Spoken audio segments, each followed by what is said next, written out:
KWOD 106.5, Counting Crows with Round Here. Before that, Crash Test Dummies with Afternoons and Coffee Spoons, and Squeeze with Tempted.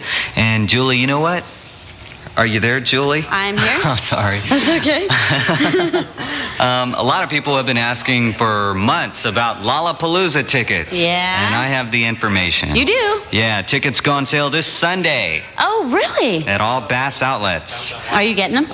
Yeah, definitely. Of course, that's for the August 27th and 28th show at Shoreline. And of course, the bands are Beastie Boys, Smashing Pumpkins, Breeders, Green Day, and many, many others. They all rock. Yeah, plus lots of booths to raise your consciousness. That's right. So I will definitely go to that Lollapalooza I knew you show. would. And I think I'll like Green Day the best. Really? Even though I like Smashing Pumpkins a lot. I've never seen the I like Breeders. the Smashing Pumpkins. Really? I've never seen the Breeders, so I'll probably like them. Yeah. And I did see the Beastie Boys back in '86 or whenever.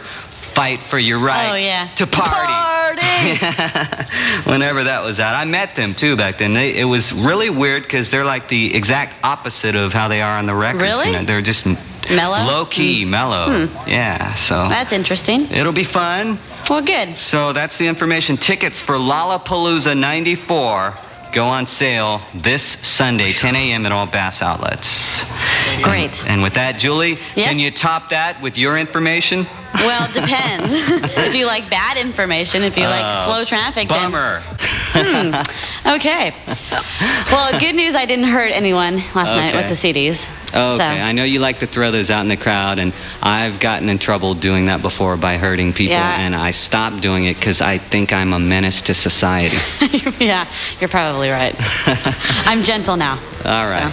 So what's happening today, Julie? Well, not much right now. Your update brought to you by the Family Channel. KWOD 106.5, Iggy Pop with some eternal party music from Train Spotting. That's Lust for Life. Here's Pearl Jam with Better Man on KWOD 106.5. KWOD 106.5, Smashing Pumpkins with 1979, which was the year of the birth of the Sony Walkman with headphones. So that was kind of like a big tune-out from reality. Julie?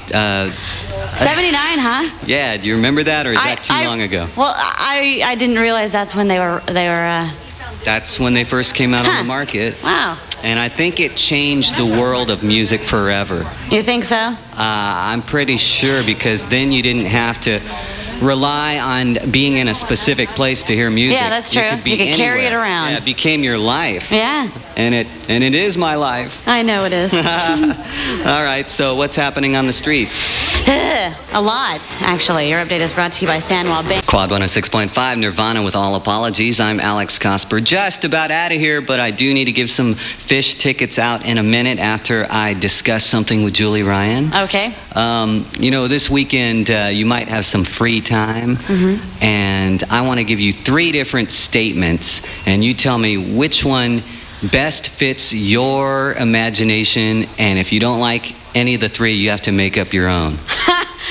Oh, okay. Okay. Go for it. Okay. Number 1, a myth is something that never was, but that is always happening.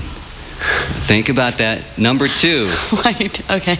The minute you try to change somebody, you play into the unconscious paranoia. Wow. Number 3. Oh, God. Experience can't be shown to exist, yet it is all we have. Oh. So which one do you like? I like the last one. Okay. I do. And why? Does that play into your life story? Well, doesn't it go into anyone's? Probably. Yeah, I would think so. Do you think it's vague or deep? Tell it to me again.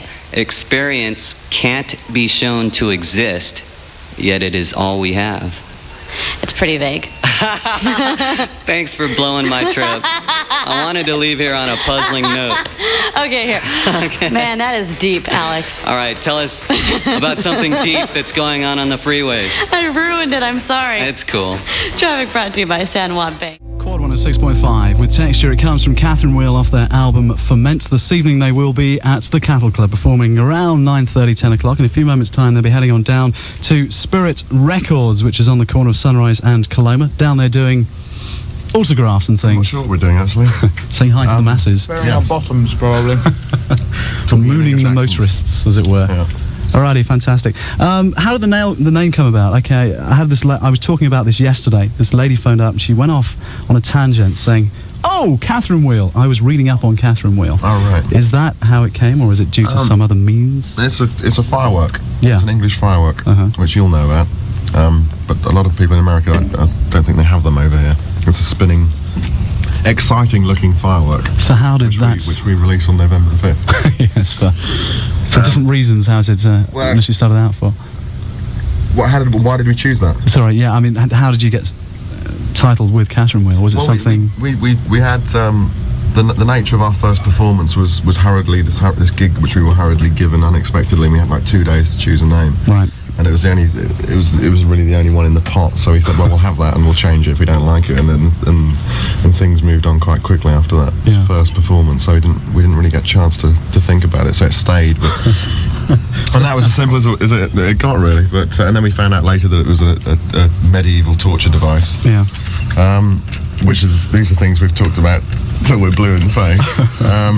So hang on, is this bondage talk or is this something else? Well, the Catherine Wheel as a torture device is far more interesting than Catherine Wheel as a firework. Yes. And Iron Maiden is like a torture device, and Iron Maiden are the coolest band in the world. Okay, another song we have in very heavy rotation is "Show Me Mary."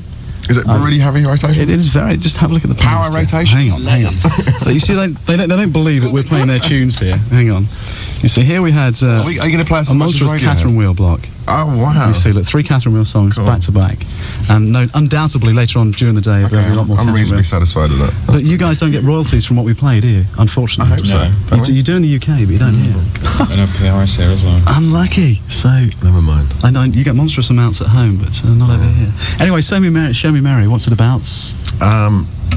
It's about a mystical person who won't reveal the truth about herself. Right.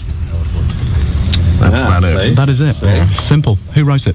Catherine Wheel did. It was a Catherine Wheel collaboration. It was Brian had the title, and it was crap when Brian came and had the title. Right. I came along and sort of banged a few nails through it and made it presentable. No, it was like it was very much a collaborative effort, and it came together.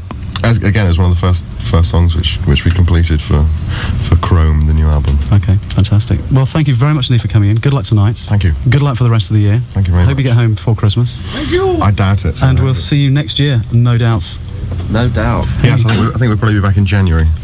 Great. The 1st. Completely tired. Okay, you'll be down at Spirit Records in around half an hour's time. Yep. Don't anything down there. Thank you again, guys, for coming in. Pleasure. See ya. KWOD 106.5 with Jesus Jones and International Bright Young Thing, the group who have caused a lot of interest all week, as tonight they're appearing at the Crest, and to tell us all about it, here's Mike Edwards. How you doing? All right, thanks. How do you find Sacramento? I heard of most of the places on this tour, and I had heard of Sacramento. Let me have a think. I don't know. I don't think I don't think that we come into it with preconceptions. You wait and see what happens. Wait and see what's there. Unless it's a place that has a lot of history behind it, or a lot of sort of mystique, and there's a lot of America that's like that for us. So. Yeah. You know, places like Los Angeles and San Francisco, you do have some sort of preconception because, you know what it's like being English. We have all this sort of stuff on the television. We've had it for years and years, and we do have some sort of idea of what it's going to be like. There are places like New York which sort of which are exactly the way you imagine them to be. Another places which surprise you, I suppose, San Francisco is one of those places. Sacramento, we don't really hear too much about in England, so I'm going to wait and see how it affects me. Yeah, nice one. Where's home? Where have you come from? London. It is London. Whereabouts in London? In the northwest. We're all north of the river. Yeah, nice bit. Where's the accents? You should be talking like that, shouldn't you, mate? Well, yeah. I mean, I'm actually a true Cockney by birth, if not by accent. Yeah. There's stronger accents in the band, but I've sort of settled for the bland middle class one. Rather similar to your own, actually, I should say. They're kind of like an accent that doesn't really come from anywhere. Yeah, the non-accent, non-English accent. Okay, tonight 7:30 at the Crest. You're going to be performing the tracks from Perverse. Yep. Something I do like is the fact that I'd love to know what goes through your mind, because just reading off the CD, because you've titled each track where what it's about, basically. Right. What goes through your mind? Because world events happen. Yeah. Do you sit there and kind of log it in, or do you write it down and think, right, I feel so strongly moved that I have to write a tune about that, or do you just think, you're writing away and things lead on and on and on? Yeah, it's anything that gives you an emotional response I'll write about. I mean, I can't write about things in a very dry way, so you look around and say, well, the the elections in Angola didn't go all that well, so I'll write about that. I can't get very emotionally worked up about that sort of thing. It has to be stuff that really moves me. I mentioned Right Here, Right Now before. I mean, that was a classic case at the beginning of 1990 because of the revolutions in Eastern Europe and basically the sort of beginning of the end of communism. I mean, that was an incredible, it felt like an incredible time to be alive, and that was very moving. So it's very easy to write a song like Right Here, Right Now. It must be so easy just to say, okay, you know, we need something out, let's cover something, or let's just kind of follow a track. I mean, do you find is it a natural thing that you think, you know, the hell with this, just, you know, kick society in the butt and just... Well, it's very difficult to aim your records a certain way, to say we're going to make a mainstream record or an alternative record or anything at all like that. I mean, all I do is just write music that I like. As long as I like it, it doesn't matter. When it's finished and we've got the record out, then I sit back and think, wow, you know, maybe this veered one way or the other. But when I'm writing it, I just don't think that at all. It doesn't really bother me as long as I believe in it and nothing really comes out that I don't believe in, then that's okay. Whether it's a pop record, whether it's a sort of total hardcore techno thing, it really doesn't matter at all. As long as I think it's good, then that's all that counts. All you guys play instruments. Well, you play the computer, you have the synthesizers, you have the computers, and what have you. Do you all play all instruments? Or do you have specific instruments you stick to for each track? Well, it depends. I mean, anyone can play anything when it comes to the records. Though I mean, three of us. There's only one of us who's even halfway decent at the keyboard, and he's not that good. The rest of us play guitars. It is pretty much the way that you see us when we play live, which is like three guitarists, a drummer, and a keyboard player. It tends to split down like that because those are the instruments we've learned or whatever. The nice thing about all this technology is then, as a guitarist using this like MIDI guitar stuff, I can play piano. And I can play, I don't know, harpsichord if I want to, and that's the advantage of it, really. The fact that this technology turns anyone into a multi-instrumentalist. That's neat.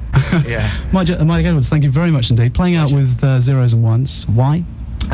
It's pretty much the cornerstone of the album. It just sort of says, this technology is here now, and you can't avoid it, which is, I think, a great lesson for all rock musicians. Thank you very much indeed. Enjoy this evening. Thank you. And enjoy Vancouver. Thanks. Take care.